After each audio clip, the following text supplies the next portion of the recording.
Good afternoon. Welcome back to Prepping in Progress. It's Sabbath, and I'm taking off the Prepper Steve hat. I'm putting on the Pastor Steve hat. We're going to talk about not so much a sermon, um, but we're going to discuss a particular question that was raised in a discussion group I'm in about why do what do Seventh Day Adventists believe about the rapture. So stay with me.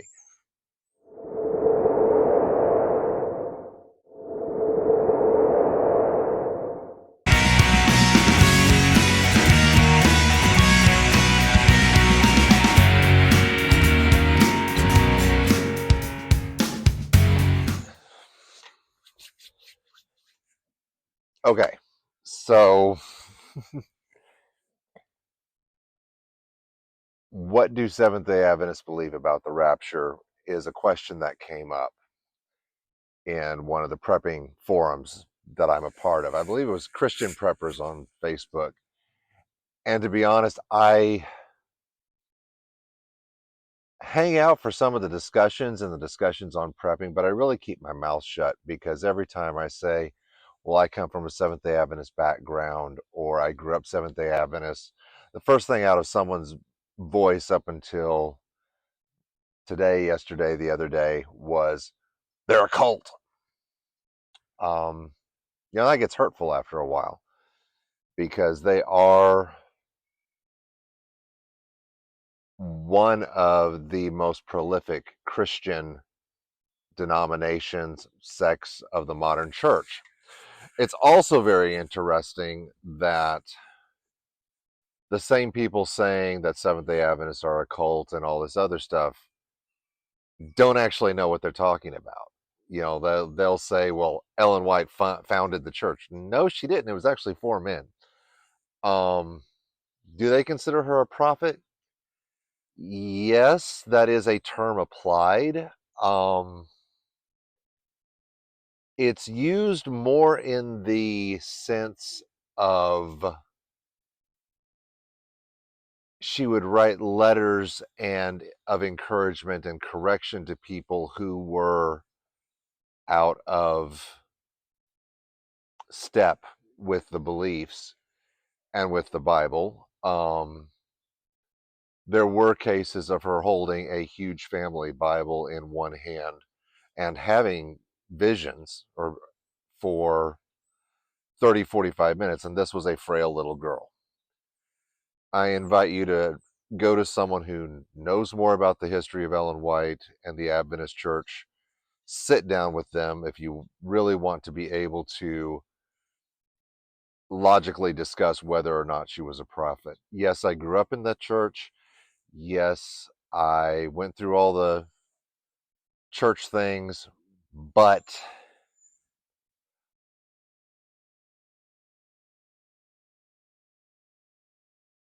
I have questions. She is someone that I study, and I don't have the answers. And it would be something you need to go and do for yourself. Now, having said that, let's get into the rapture and the Adventist beliefs on the rapture because that came up. Someone asked, what do Adventists believe about the rapture? And there was a little bit of the Adventist bashing, not as much as I would have expected. I'm going to make a little bit of noise. Can't tell. I think this thing is on.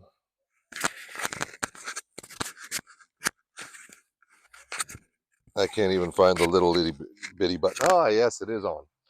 Okay, good.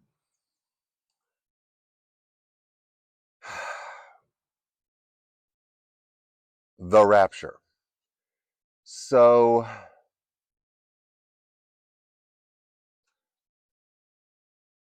some of this is what Adventists believe. Some of this is going to be a little bit of editorialization.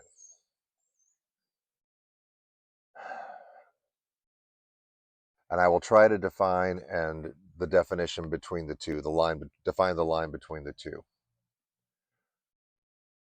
The Adventists do not believe in the rapture as popular churches believe in the rapture. Why? If you go through the text, and we will in a minute, we'll just go to Thessalonians and we'll go over it.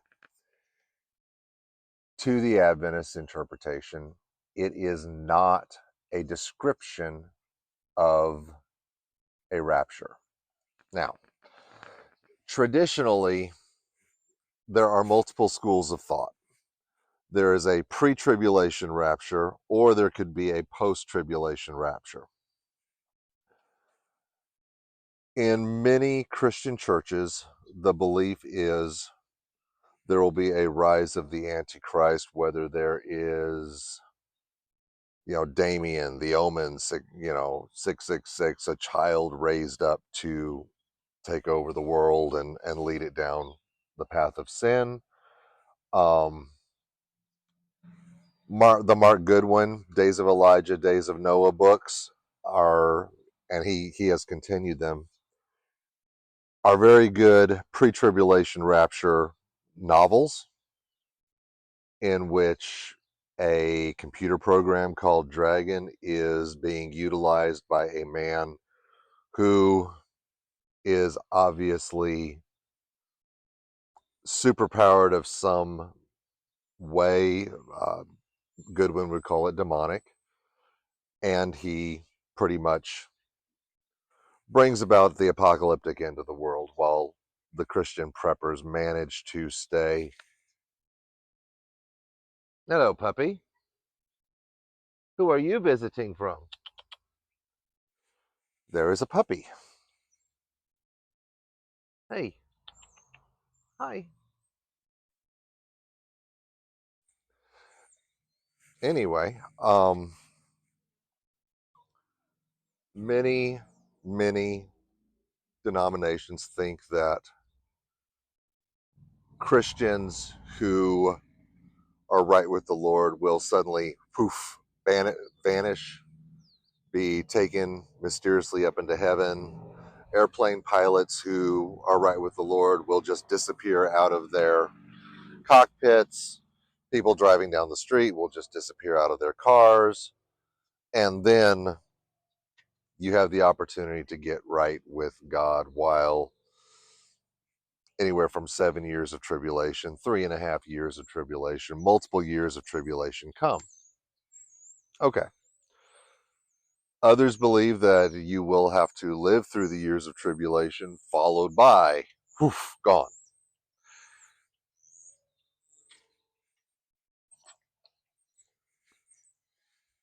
This dovetails with something else. The once saved, always saved um, belief. Many people see it as, if I accept Christ into my heart, I pray a certain prayer in some churches, boom, I'm washed clean of my sins, I can do whatever and go to heaven. From that moment on, my name is in the book of life, and I'm guaranteed a straight shot. Adventists don't believe in this either.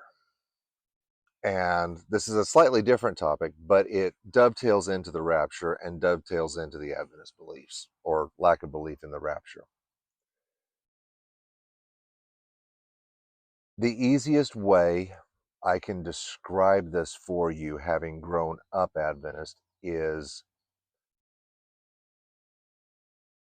salvation, redemption of Jesus Christ is a gift. Think of it like a Christmas present. You ask for it, it's given to you. Boom, done. He gave his life for you. It's yours. Here you go. And you hold on to it, and it's your treasured gift, your treasured coffee cup, your treasured cell phone, your brand new whatever. And you walk with it, and you hug it, and you hold it close. and you do everything right. You build that relationship with God, but one day, you know, it just doesn't mean as much. And you decide, I'm going to go do what I want to do, not what he wants me to do.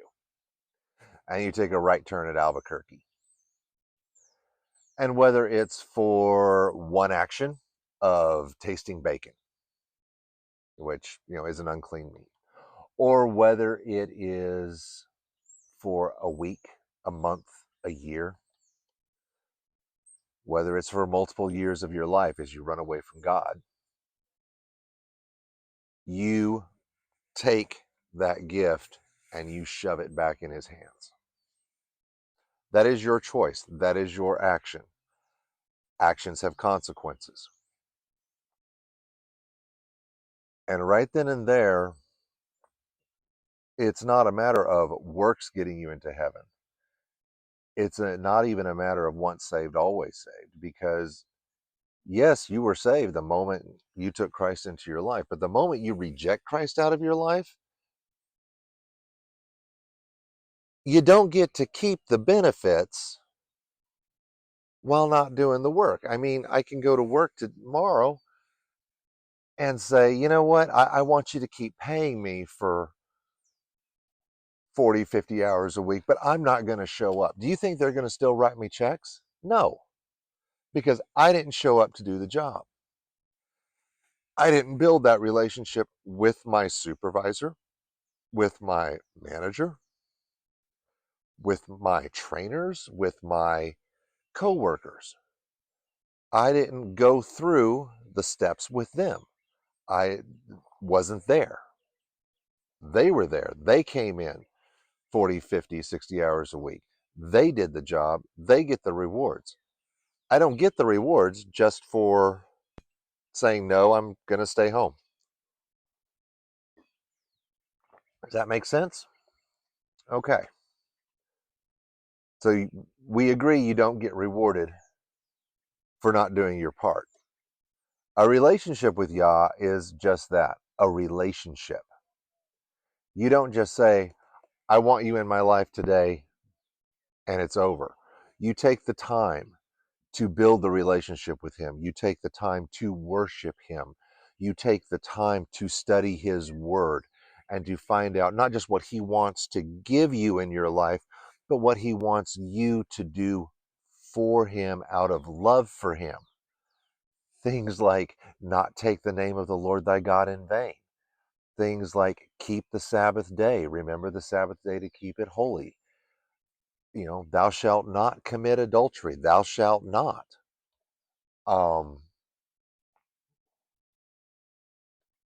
So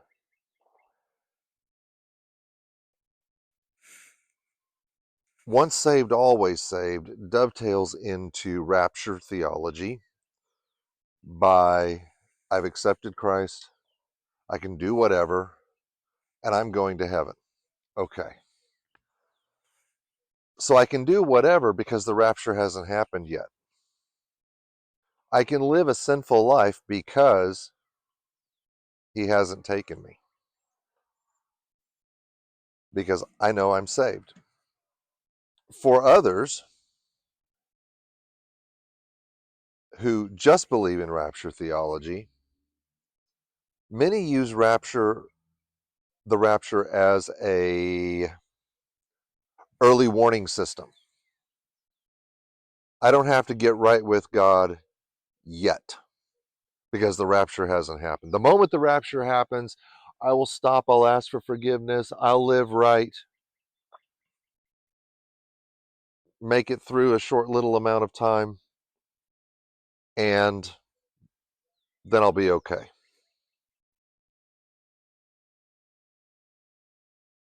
It doesn't quite work that way because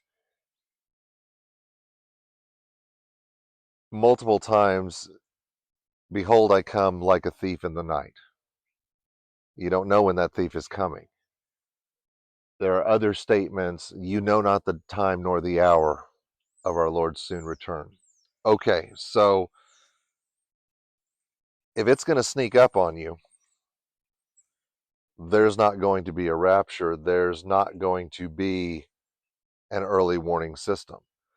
The most early warning system we have are the prophecies of the stars falling from the skies, the moon turning to blood, things like that, which we have meteor showers from time to time. In the 1800s, there was a major meteor shower that looked like all the stars were falling. People have taken that as a sign that we are in the feet of clay, according to the prophecies of Daniel and the dream of Nebuchadnezzar.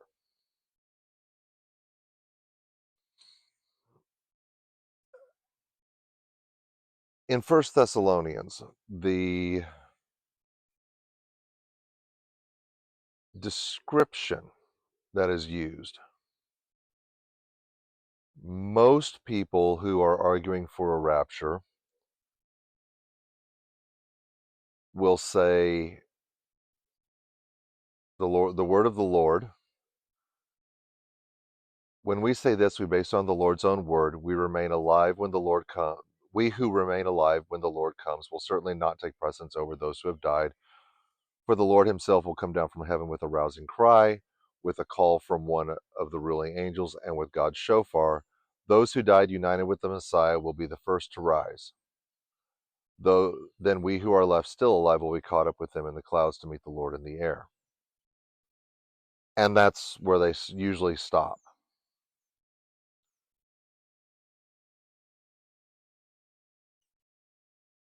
They are taking a description, they are taking the end time, they are going, boom, done, that's the rapture. And then they've invented how it's going to happen, when it's going to happen, and that it's going to be pre-tribulation. But if you go back just a little bit, in First Thessalonians chapter 4, the first verse 1, therefore, brothers and sisters, just as you learned from us how you had to live in order to please God, and just as you are living his way now, we ask you indeed, united with the Lord Yeshua, we urge you to keep doing so and more. For you know what instructions we gave you on the authority of the Lord Yeshua. And it goes into how you live your life.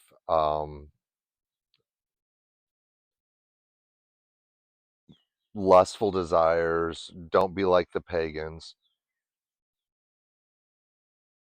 and not to reject Yeshua's teachings and the Holy Spirit. They talk about loving your brothers and sisters. And they're talking about daily life. And then it comes to verse 13.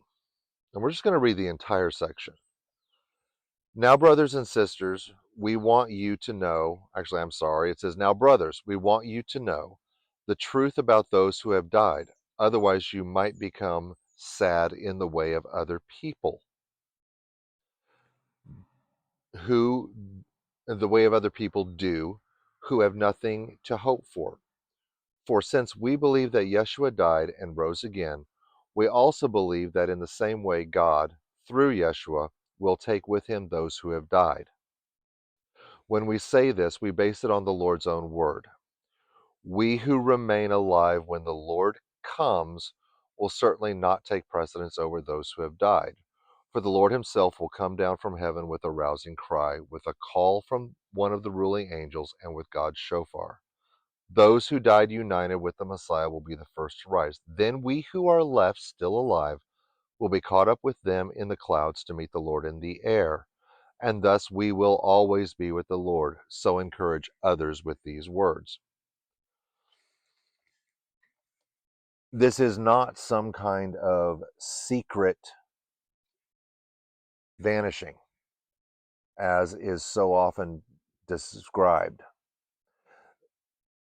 This is a very public event. This is what many different religions call the second coming. This is not in any way, shape, or form a rapture. I mean, I suppose you could call it a rapture in that it is the coming and the of Christ and the returning of all of his people to him, not just the secret ones. Um, and there are various descriptions of the second coming of Christ that are the same in their description. They describe the same event, and each time it is not some secret gathering, some hidden motion where one day someone is walks inside their house trailer, and when everyone else goes inside, hey, where's Jim?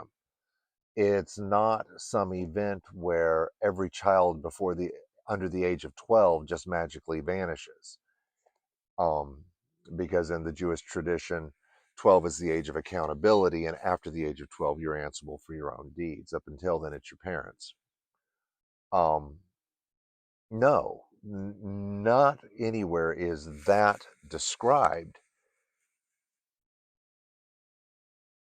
And to the Seventh day Adventists, that is why they don't believe in a rapture. So I hope this answers the question that was brought up.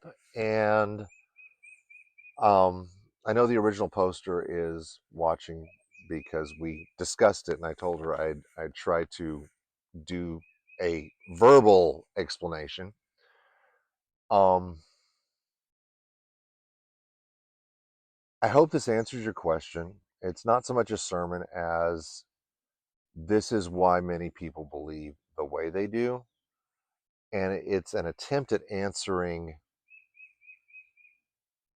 what some people claim is a false teaching. So, thanks for watching. Thanks for sticking it out. And we'll talk to you soon. I hope you have a wonderful Sabbath. Relax, spend time with Him, and we'll have a prepping video tomorrow. Talk to you soon.